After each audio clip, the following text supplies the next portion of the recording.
اسلام آباد پولیس کو secretary election commission کی طرف سے ایک درخواست موصول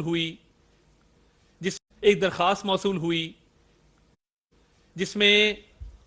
یہ لکھا گیا کہ فواد چودھری صاحب نے نہ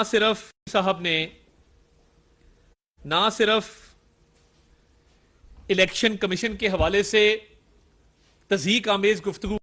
گفتگو کی ہے، بلکہ یہ کہا ہے کہ الیکشن کمیشن کے جو چیف ہیں، جو ممبران ہیں، جو افسران ہیں،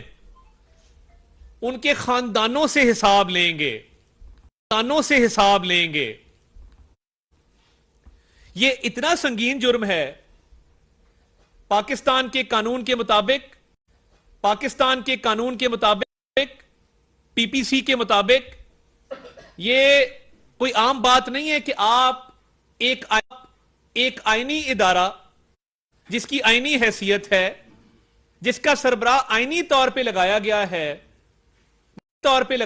ہے، مشاورت کے ساتھ لگایا گیا ہے، اور انہی کی مشاورت کے ساتھ فواد چودھری صاحب اس مشاورتی عمل کا حصہ تھے جس کے تحت چیف الیکشن کمشنر کی تعیناتی۔ پرابلم ایک ہے کہ ان کی عادتیں بگڑی ہوئی ہیں، اپنے دور